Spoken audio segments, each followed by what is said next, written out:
तो धर्मार्थ सिद्धये ईश्वराय नमः। बोलो व्यास भगवान की जय।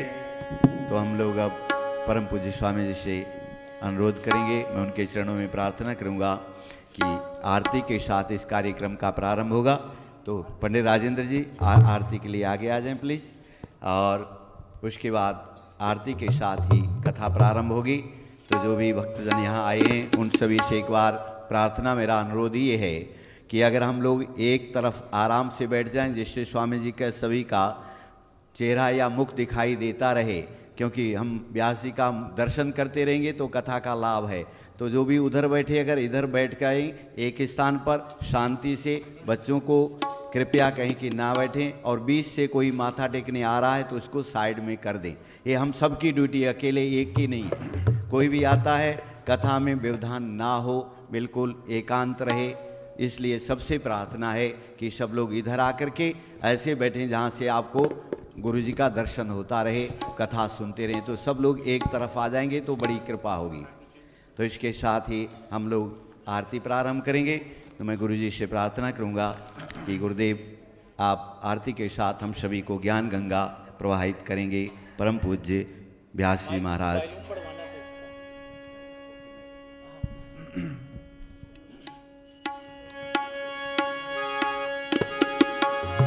आरती श्री रामायण जी की, आरती श्री रामायण जी की। कीरति कलित ललित सियपी की, कीरति कलित ललित सियपी की। आरती श्री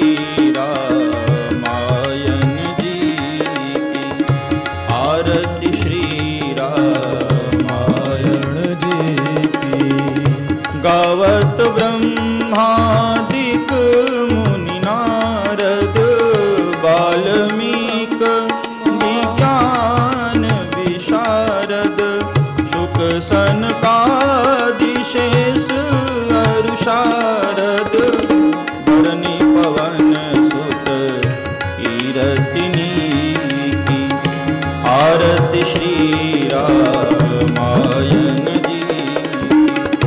गावत वेद पुराण अष्टदश, कहो शास्त्र सब ग्रंथन को रस।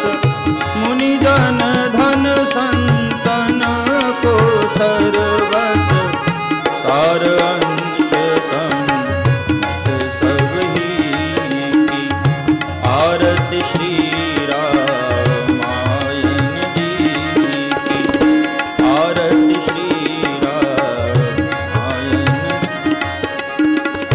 गावत संतत शंभु भवानी, अरुघट संभव मुनि विज्ञानी। व्यास आदि कवि वर्ज बखानी, काग भुसुंडी गरुड़ के ही की। आरती श्री रामायण जी। कलिमल हरनि विषय रस पीकी, सुभग श्रृंगार मुक्ति जुगती की। दलन रोग भव मूरी अमी की, तात मात सब विधि तुलसी की। आरती श्री आरती श्री रामायण जी की, रामायण जी की, रामायण जी की। बोलिए रामचंद्र भगवान की।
लोकाभिरामं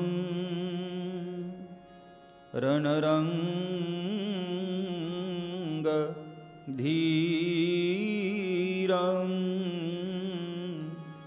राजीवनेत्रं रघुवंशनाथं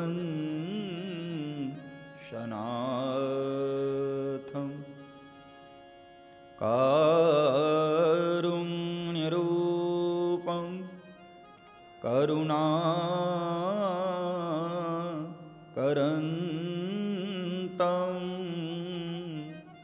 श्रीरामचन्द्रं शरणं प्रपद्ये। मनोजवं मारुततुल्यवेगं जितेन्द्रियं बुद्धिमतां वरिष्ठं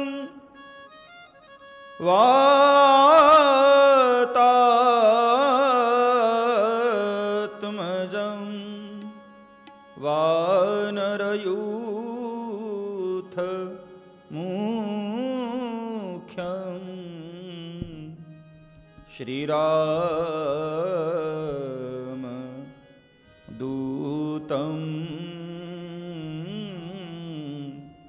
शरणं प्रपद्ये।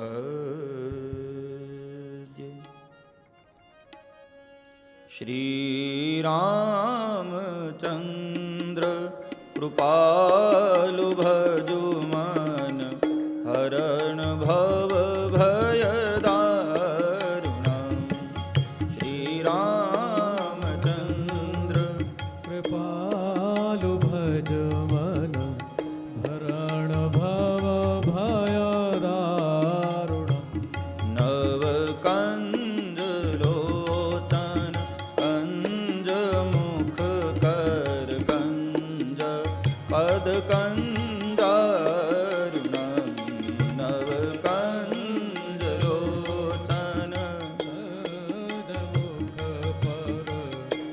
कञ्जपदकञ्जारुणं।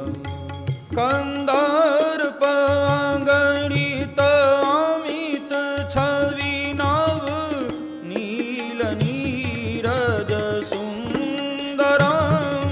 पटपीतमानं तडितरुचि शुचि नौमि जनकसुतावरं। श्रीरामचन्द्र कृपालु भजुमन हरण भव भयदारुणं। श्रीराम कृपालु भजुमन हरण भव भयदारुणं। भजु दीन बन्धु दीनेश दानव दैत्यवंश निकन्दनं। रघुनन्द आनन्द कंद कौशल चन्द दशरथ नन्दनं। श्रीरामचन्द्र कृपालु भजुमन हरण भव भयदारुणं। शिरमुकुट कुण्डल तिलक चारु दारु अङ्ग विभूषणं। आदानुभुज सरचापधर संग्रामजित खरदूषणं। श्रीरामचन्द्र कृपालु भजुमन हरण भव भयदारुणं।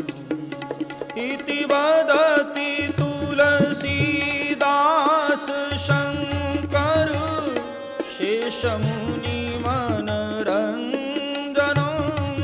मम हृदय कञ्ज निवास कुरु कामादि फलदलगञ्जनं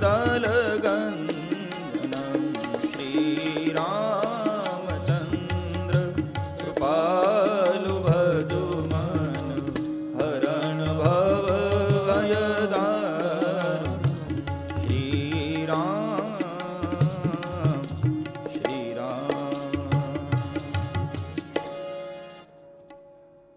श्री गुरु चरण सरोज रज निज मन मुकुर सुधारि बरनौ रघुवर बिमल जस जोदायक फलचार। श्री गुरु चरण सरोज रज निज मन मुकुर सुधारि बरनौ रघुवर विमल जस जोदायक फलचार। मंगल भवन अमंगल हारी मंगल भवन अमंगल हारे मंगल भवन अमंगल हारी मंगल भवन अमंगल हारे द्रवं सुदशरथ अजिर विहारी द्रवं सुदशरथ अजिर विहारी मंगल भवन अमंगल हारी मंगल भवन अमंगल हारी। जय जय जय हनुमान गोसाई जय जय जय हनुमान गोसाई जय जय जय हनुमान गोसाई जय जय जय हनुमान गोसाई कृपा करऊं गुरु देव की नाई करो गुरु देव की नाई जय जय जय हनुमान गोसाई जय जय जय जय हनुमान गोसाई मंगल भवन अमंगल हारी मंगल भवन अमंगल हारे मंगल हारी।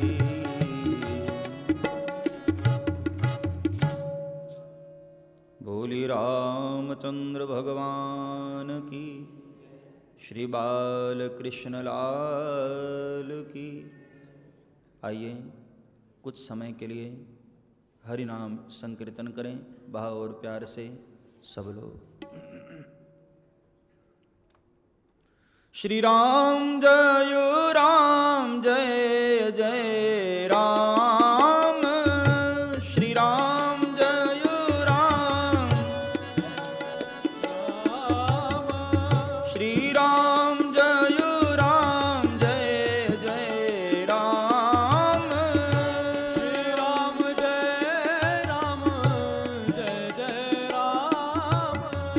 श्री राम जय जय राम श्री राम जय राम श्री राम जय जय राम श्री राम जय राम जय राम जय जय राम श्री राम जय राम जय जय राम श्री राम जय राम जय जय राम श्री राम जय राम जय जय राम श्री राम जय राम जय जय राम श्री राम जय राम जय जय राम श्री राम जय राम तालियां बजाते हुए श्री राम जय राम जय जय राम श्री राम राम जय जय राम श्री राम जय राम जय जय राम श्री राम जय राम सब गाओ प्यार से जय जय राम श्री राम जय राम जय जय राम श्री राम जय राम जय जय राम श्री राम जय राम जय जय राम श्री राम जय राम जय जय राम श्री राम जय राम जय जय राम श्री राम जय राम जय जय राम श्री राम जय राम जय जय राम श्री राम जय राम जय जय राम श्री राम सब गाओ प्यार से जय जय राम श्री राम जय राम जय जय राम श्री राम जय राम जय जय राम श्री राम जय राम जय जय राम श्री राम जय राम जय जय राम श्री राम जय राम जय जय राम श्री राम जय राम जय जय राम जय जय राम जय जय राम जय जय राम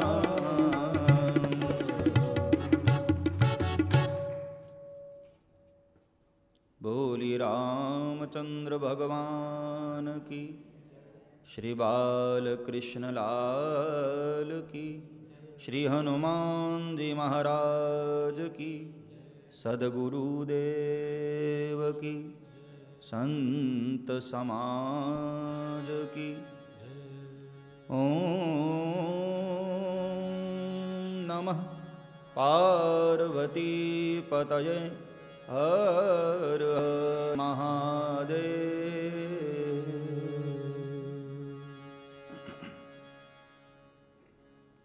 परम वंदनीय प्रातः स्मरणीय पूज्य गुरुदेव, उपस्थित भावुक भक्तों, भक्ति शक्ति स्वरूपा माताओं एवं बहनों,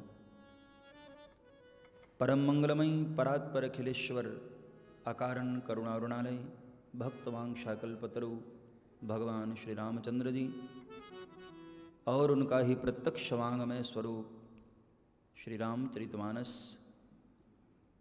यहाँ आज के इस मंगलमयी बेला में पधारे हुए आप सभी भाई बहनों का व्यासपीठ से हार्दिक अभिनंदन और स्वागत, और साथ ही आस्था चैनल के माध्यम से जो इस वक्त कथा से जुड़े हुए हैं उन सबका भी बहुत बहुत स्वागत और अभिनंदन। इस पवित्र प्रांगण में हिंदू सभा मंदिर में हम सब बैठे हुए हैं राम रसपान करने के लिए।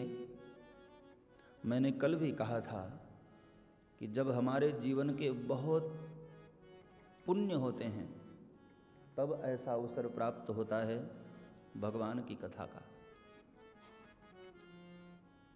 भाग्योदयेन बहुजन्म समर्दितेन तब सत्संगमम च लभते पुरुषो यदा वै। जन्म तक जब हम पुण्य करते हैं तब पुण्य से बनता है भाग्य, और भाग्योदय हुआ इसकी निशानी यही है, भगवान का चरित्र, भगवान की कथा मिलती है। बगैर भगवत कृपा के, बगैर हरि कृपा के मेरे भाई बहन ये क्षण नहीं मिलते हैं। मैंने कल भी कहा, दुनिया के विषय भोग आपको प्राप्त हों तो यह केवल आप मान लेना कि उसकी एक कृपा मात्र है, लेकिन भगवान के चरणों से आपको प्रीति है तो यह भगवान की विशेष कृपा है। तो जो लोग भी समय निकाल कर यहाँ उपस्थित हो पाए हैं, भगवान की बहुत बड़ी कृपा है आपके ऊपर। चलिए हम एक बार पुनः चलते हैं कल के प्रसंग पर। मानस के आरंभ में गोस्वामी तुलसीदास जी ने भगवान गणेश को और माँ सरस्वती को प्रणाम किया, बाद में भगवान शिव को प्रणाम किया, जिनके द्वारा बड़े बड़े ऋषियों के हृदय में विराजमान प्रभु प्राप्त नहीं हो पाते हैं। ऐसे विश्वास के घनीभूत स्वरूप भगवान शिव और श्रद्धा की मूर्तिमंत रूपा माँ पार्वती को प्रणाम किया। भवानी शंकरौ वंदे श्रद्धा विश्वासरूपिणौ, याभ्यां विना न पश्यन्ति सिद्धा स्वान्तस्थमीश्वरम्। भगवान शिव को और माँ भवानी को प्रणाम किया है। इस तरह से 7 श्लोक लिखे हैं गोस्वामी तुलसीदास जी। तो यहाँ भी कई लोग प्रश्न उठाते हैं कि 7 ही श्लोक से आरंभ क्यों किया, 6 ही लिख सकते थे अथवा तो 8 श्लोक लिख सकते थे, 7 से ही आरंभ क्यों हुआ। तो अलग अलग संतों ने अपना अलग अलग इसमें मत दिया, अपना अभिप्राय दिया। कहीं कहीं संत ऐसा मानते हैं कि रामचरितमानस में 7 ही कांड हैं। मैंने कल उन कांडों के नाम आपको बताए थे, जो यहाँ उपस्थित होंगे उनको मालूम होगा, कल की कथा में जो आए थे। तो 7 कांड हैं, अलग अलग कांडों के नाम, अलग अलग श्लोक। अथवा तो एक संत ने कहा कि नहीं, उन्होंने जरा अपने ज्योतिषी ढंग से अर्थ दिया कि मुझे लगता है सप्ताह में 7 दिन होते हैं ना, तो रामचरितमानस एक ऐसा ग्रंथ है, सप्ताह के किसी भी दिन इसको आरंभ किया जा सकता है। कई लोग बहुत प्रश्न मन में सोचते रहते हैं कि शनिवार को शुरू करूं कि नहीं, हाँ, गुरुवार को शुरू करूं या बुधवार को शुरू करूं। तो दिनानाम नियमो नास्ति, ये बताने के लिए गोस्वामी तुलसीदास जी ने 7 श्लोक मानो लिखा कि मेरे भाई, जैसे भोजन आप 7 दिन करते हो, ऐसे भजन भी आप 7 दिन कर सकते हो। यहां दिन की कोई नियमावली नहीं। अथवा तो एक संत संगीतकार थे, तो उन्होंने जरा अपने ढंग से अर्थ दिया। जो संगीत के प्रेमी हो उनको पता होगा कि संगीत में 7 सुर होते हैं, सारे गा म प ध नि, और इन 7 सुरों में ही कोई भी संगीत का राग हो, इन्हीं 7 सुरों में छिपा हुआ है। तो रामायण ऐसा ग्रंथ है, आप किसी भी संगीत के राग में रामायण को गा सकते हो, कोई भी राग हो। बहुत सारे राग हैं, मालकोश में गा लो, यमन में गा लो, आसावरी में गा लो, भैरवी में गा लो, किसी भी राग में। हरि व्यापक सर्वत्र समाना, ये संगीत का राग मालकोश है। मम गम ग सनि स धनि सा, हरि व्यापक सर्वत्र समाना, हरि व्यापक सर्वत्र समाना, हरि व्यापक सर्वत्र समाना, हरि व्यापक सर्वत्र समाना। प्रेम ते प्रगट होहि मैं जाना, प्रेम ते प्रगट होहि मैं जाना, हरि व्यापक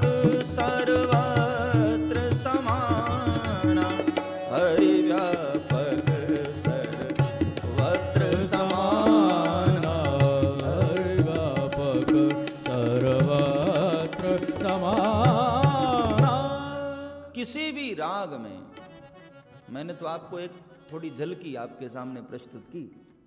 जो संगीत जानते होंगे, और संगीत ये इधर वाला नहीं हो, क्लासिकल शास्त्रीय संगीत। अब वो तो धीरे धीरे लोग भूलते जा रहे हैं। कई बार बड़े बड़े महानगरों के बच्चे मुझे पूछ लेते हैं कि बापू ये शास्त्रीय संगीत क्या है? हाँ, क्योंकि आजकल तो पॉप म्यूजिक ऐसा छाया हुआ है। मैं इन दोनों संगीत में आपको एक अंतर बता दूं। जो शुद्ध भारतीय संगीत है, शास्त्रीय संगीत है, वो आपको रिलैक्स देता है, विश्राम देता है, आनंद देता है। किसी को निद्रा की बीमारी हो ना, तो मैं उसको कहूं कि वो क्लासिकल सुने, धीरे धीरे धीरे उसको अनिद्रा वाली जो बीमारी है चली जाएगी। क्योंकि शास्त्रीय संगीत शांत करता है, और ये जो पॉप म्यूजिक है ना, ये उत्तेजित करता है। कोई बूढ़ा व्यक्ति भी हो और उसके सामने ये डिस्को बजने लग जाए तो उसके भी पांव थिरकने लगते हैं। हाँ, उत्तेजित करता है ये, ऐसे धक धक धक धक बजता है कि आपको सीधे हृदय पर अटैक करता है। ये विश्राम नहीं देता है। किसी को बढ़िया नींद आती है और उसको सुनाने लग जाओ, मेरे जैसे कि तो भाई नींद भाग जाएगी। लेकिन शास्त्रीय संगीत विश्राम देता है। संगीत है शक्ति ईश्वर की, हर स्वर में बसे हैं राम। रागी जो सुनाए रागिनी, तो रोगी को मिले आराम। वैज्ञानिक इस बात को सिद्ध कर चुके हैं। अभी बहुत साल पहले वृक्षों के ऊपर प्रयोग हुआ, तो प्रयोग में ये सिद्ध हुआ, रिसर्च में ये इसका प्रमाण आया कि जिन वृक्षों को शास्त्रीय संगीत सुनाया गया, वो वृक्ष ज़्यादा हरे भरे और उनके फल भी ज़्यादा मीठे हुए। हर स्वर में राम बसे हैं। अब कई लोग तो इसमें ऐसे हैं जिनको भारत से आए बहुत वर्ष हो गए। तो भारत की जो खुशबू है, भारत की जो संस्कृति है, भारत के जो संस्कार हैं, वो धीरे धीरे धीरे धीरे विदा होने लगे हैं। मैं इसलिए आपके बीच में आया हूँ कि एक बार पुनः आपको भारत की याद दिला दूँ। हाँ, आप भले ही कनाडा में हैं, लेकिन ये भूल मत जाना कि आप मूल भारत से हैं, और आपके रगों में जो ब्लड है वो किसी न किसी ऋषियों की संतान हो आप। इसलिए 7 समंदर पार बैठकर भी आप भारत को भूल मत जाना। और मुझे तो गर्व होता है, भारतीय दर्शन, भारतीय मनुष्यों का चिंतन और भारतीय संस्कार दुनिया में कहीं नहीं हो सकता है प्यारे। ये बात मैं यहाँ कनाडा में भी बैठा हुआ आपको कह रहा हूँ कि भारत का जो अद्भुत दर्शन है, विश्व के किसी भी कोने में नहीं। तो भारतीय जो संगीत है आपको विश्राम देता है। हर स्वर में राम बसे हैं। और संगीत, हमारे यहाँ एक वेद है साम वेद। साम वेद में संगीत ही है। तो सप्ताह के 7 दिन, एक अर्थ ये ले सकते हैं आप, या संगीत के 7 सुर हैं, किसी भी राग में आप रामायण को गा सकते हो इसलिए। अथवा तो एक संत जरा राजनीतिक ढंग से अर्थ निकाले, उन्होंने अपने ढंग से उत्तर दिया कि भाई मुझे लगता है 7 श्लोक तुलसीदास जी ने इसलिए आरंभ में लिखा कि एक दिन आने वाले समय में 7 समंदर पर रामायण का राज्य हो जाएगा, इसलिए गोस्वामी तुलसीदास जी ने 7 श्लोक लिखे। और आज यही हो रहा है। अब रामचरितमानस केवल भारत में ही नहीं, अब विश्व के कई देशों में गूंज रही है। यही गोस्वामी तुलसीदास जी ने मानो एक अपना संकल्प लेकर लिखा होगा। तो जो भी अर्थ आपको प्रिय लगे, 7 श्लोकों से बाबा तुलसी ने शुरुआत की है अलग अलग वंदना की हैं और अंत में सद्गुरु को प्रणाम करके अपनी मूल भाषा में गोस्वामी तुलसीदास जी ने रामायण को आरंभ किया। बंदौ गुरु पद पदुम परागा, बंदौ गुरु पद पदुम परागा, सुरुचि सुवास सरस अनुरागा, सुरुचि सुवास सरस। जो रामायण पढ़ते हों वो हमारे साथ गुनगुनाएं भी, हाँ, केवल सुनो ही मत, गाओ भी। यदि आपको गाना नहीं आता हो तो चलो हमारे साथ अभ्यास कर लो। 27 तारीख तक आप भी थोड़े संगीतकार हो जाओगे। हाँ, सब हमारे साथ गुनगुनाएं। श्री राम जय राम जय जय राम, श्री राम जय राम जय जय राम, श्री राम जय राम जय जय राम, श्री राम जय राम जय जय राम। बंदौ गुरु पद पदुम परागा, बंदौ गुरु पद पदुम परागा, सुरुचि सुवास सरस अनुरागा, सुरुचि सुवास सरस अनुरागा, बंदौ गुरु पद पदुम परागा, बंदौ गुरु पद पदुम परागा, बंदौ गुरु बंदहु गुरु पद पदुम परागा। गुरुदेव के चरणों को प्रणाम करके गोस्वामी तुलसीदास जी ने रामायण को आरंभ किया। गुरु की वंदना बहुत अनिवार्य है। गुरु का मतलब है एक मार्गदर्शक। गुरु का अर्थ है जो हमें अंधकार से प्रकाश की ओर लेकर चले। गुरु का केवल अर्थ ही इतना, गुकारस्त्वान धकारस्यात् रुकारस्तन निरोधक। गुरु में जो गु शब्द है, जो अक्षर है, अंधकार, और रू का मतलब है प्रकाश। तो गुरु का केवल इतना ही अर्थ महापुरुषों ने किया कि अज्ञान रूपी अंधकार से जो हमको ज्ञान के प्रकाश की ओर लेकर चले, वह है सद्गुरु। और बगैर गुरु के भवसागर पार होने में बहुत कठिनाई है। इसलिए किसी न किसी महापुरुष के सानिध्य में हमें जरूर रहना चाहिए, क्योंकि हमें दुनियादारी का तो ज्ञान हो जाता है, लेकिन अध्यात्म की जो दुनिया है उसका हमें अनुभव नहीं है। वहां रास्ता कोई न कोई महापुरुष दिखाते हैं।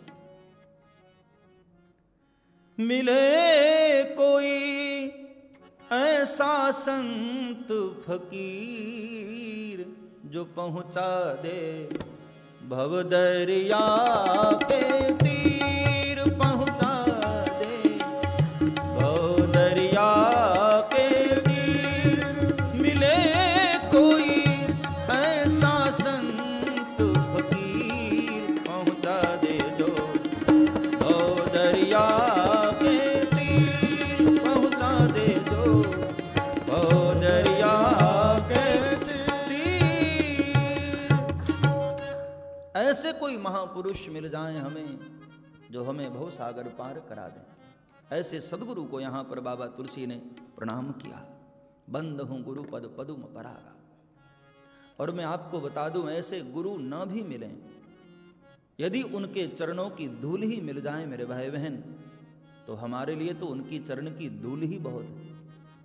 महापुरुषों की चरण की धूल, और यहां गोस्वामी तुलसीदास जी ने वंदना किया है चरणों की धूल को, क्योंकि हमारी उतनी लायकात नहीं कि हम गुरुदेव तक पहुंच पाएं। यदि हमारे लिए उनकी चरण धूल ही मिल जाए तो हमारे लिए तो उतना ही काफी। बंद हूं गुरु पद पदुम परागा, चरण की धूल को वंदन किया। सोचिए, जब गुरुदेव के चरणों की धूल भी इतनी वंदनीय है